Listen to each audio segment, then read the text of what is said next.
It's also usually a good catch. The other Chris, isn't it? Yeah, Chris Hensgen, with the famous knee pads on. Why did he wear those? To demonstrate? Yes.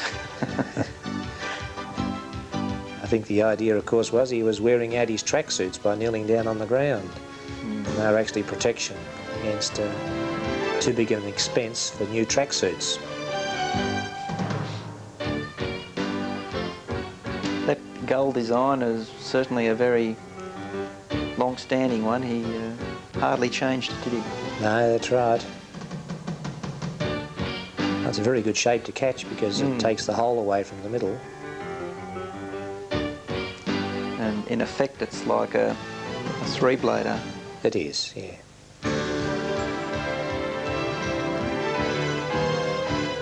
Here's Leanne Loveland again, Ben's mother, throwing.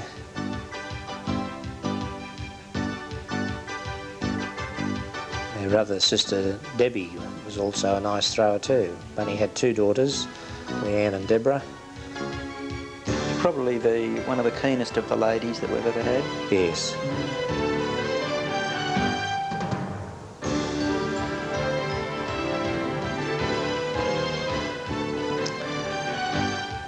Les Janetsky getting that wind direction with the wool first, and then away it goes.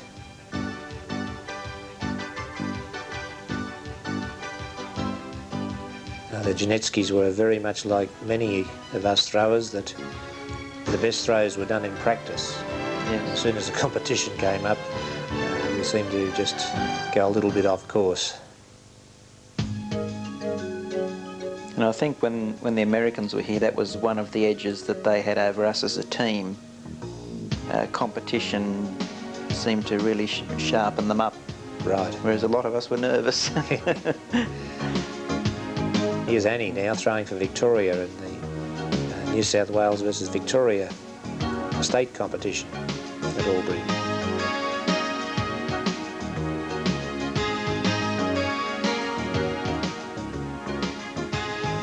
Good solid catch. Yes.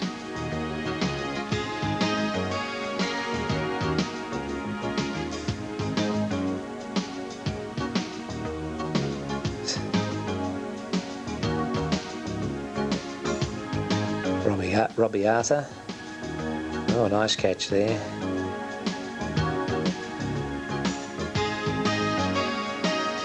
I think one of the traps many people make in going for a catch is bringing their top hand down too soon, and the boomerang's coming from on top. It tends to hit the top hand and drop out. Yes.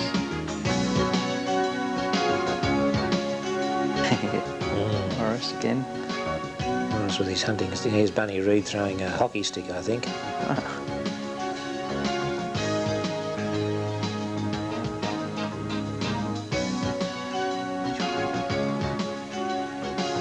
There's yourself. I think we might see some good hunting stick throwing here. We've got quite a good collection of throwers, including two Aboriginal throwers, Andrew Travis and Bluey Roberts from South Australia. There's Ken Arthur. I think Jackie Byam, very used to throwing the hunting sticks. Peter Byam.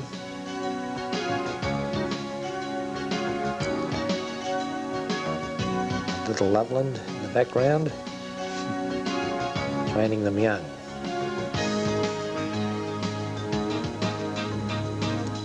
Dennis Maxwell, Morris Maxwell, Bluey Roberts,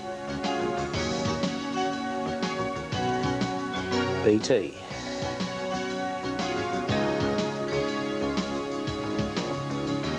It was Bluey who used to paint or engrave the emu eggs too, wasn't he? He does, yes. Here's Andrew Travis. Mere flick.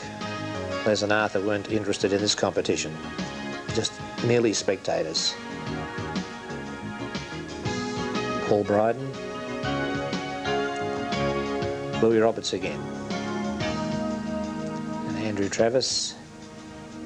I think we worked this on elimination, didn't we, that it was moved back further and further? That's right. We started, I think, 20 metres, and if you hit the target after three goes at it, then you went back another 10 metres each time.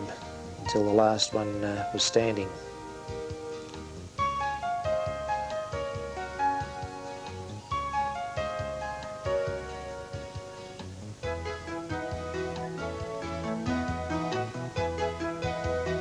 Gary Durant? Gary Durant, yes.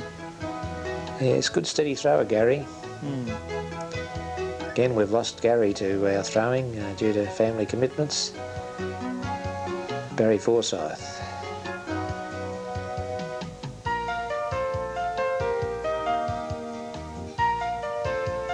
That's a younger Dennis Maxwell. Louis Roberts. Louis had several sons and a couple of daughters who were quite keen throwers. Robbie Kroll.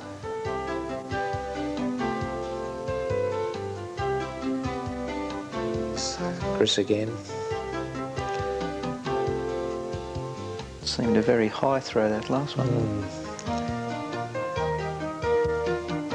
Les Janetsky still throwing away solidly.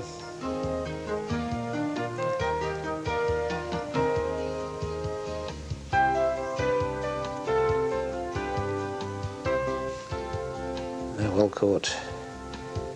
Actually, both Les and Arthur had heart attacks, I suppose about 10 years before Les died, with angina, and that's when they gave up smoking. And Les is still going, so it was marvellous. It's that beautiful action of bunny reeds. Graceful. Used to be marvellous to watch his boomerangs. They'd go around no more than about 6 feet above the ground all the way. Very low. And come in. And that's where he used to have the advantage in windy weather over the rest of us. Gets incredible flick from that wrist. It's just, or the whole arm action really. It's just amazing power that goes into it. Yes, Bunny's just 2 months older than I am. We're both born in 1938.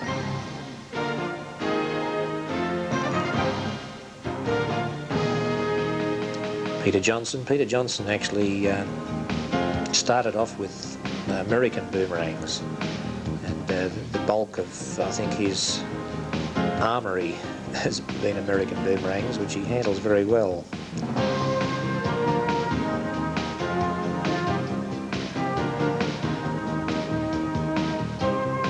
There's not really a lot offering for left-handed throwers in Australia in the boomerang market.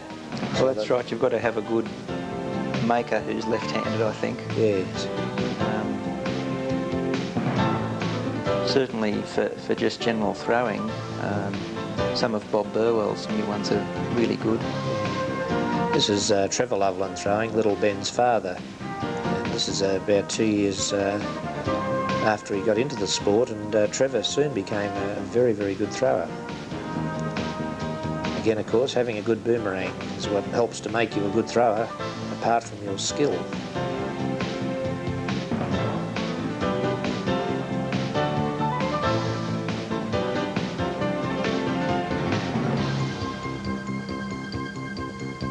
Just thinking, you know, that one of the things that most boomerang throwers do nearly all the time is look up to the sky. Yes. Here's the Loveland family, Bunny Reed, grandfather of Ben. Like all children, he's interested in all sorts of other things. Eddie Salady throwing here. Eddie's the nephew of Stephen Salady, who founded the Australian Boomerang Association, as distinct from the Boomerang Association of Australia. Jackie Byam.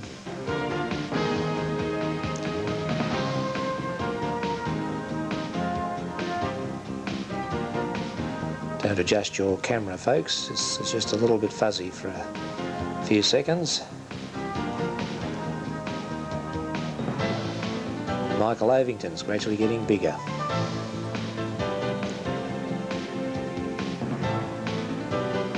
One of the boomerangs that Michael used to throw very effectively was one that I made and gave to him. And here we have the prizes, and there we saw Mike Egan. Mike is actually the local undertaker in Albury, and Mike's been a very good sponsor of ours in that he's engraved or dozens and dozens of our trophies for nothing, which is a very costly item these days. So you'd be surprised what sense of humour undertakers have. He actually got me to do a demonstration for a World Convention of Undertakers. A very happy group they were. Then we're back to Yoshi before he goes back to Japan, getting all that experience under his belt. It was while he was in Australia that Yoshi actually threw an absolute bullseye in accuracy. Yes. Which is the only one I've actually seen in competition thrown. That was at Beecham Park, Chatswood. Beecham Park. He was actually using a boomerang that I made.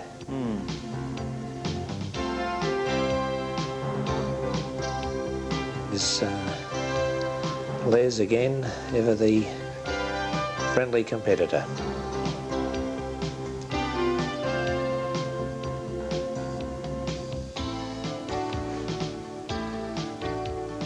Janetsky boomerangs tended to be, I suppose you could say, a rather thickish sort of boomerang compared to the ones we're used to today.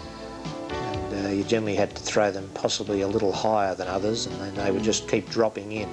Well, that's where they were very good for the accuracy event. Yes.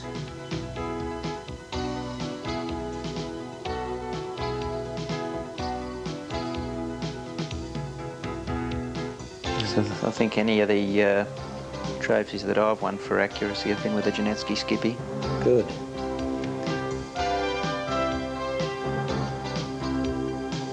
Great catch, Arthur. Yes.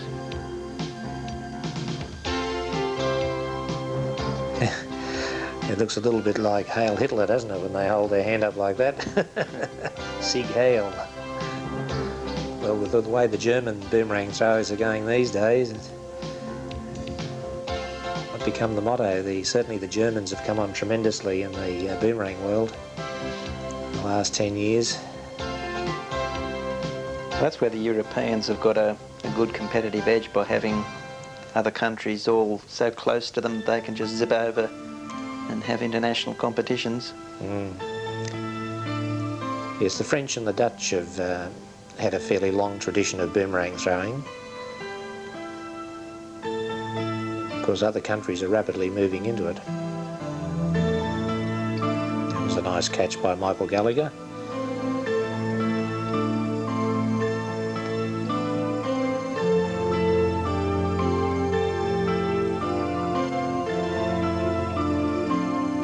I remember it was Maurice Maxwell who brought back the cross-bladed indoor boomerangs from America first, as far as I was concerned.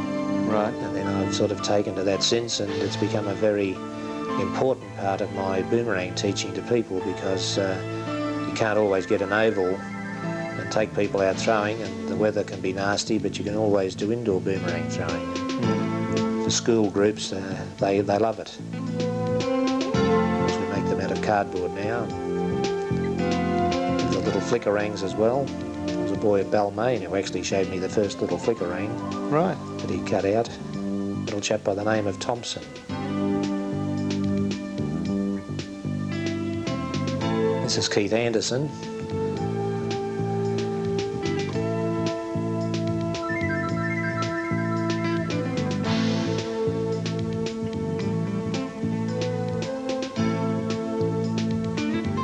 Bobby Kroll again. I think we were getting down to the finals here in the consecutive catch comp. This is where I came in second with 54 catches.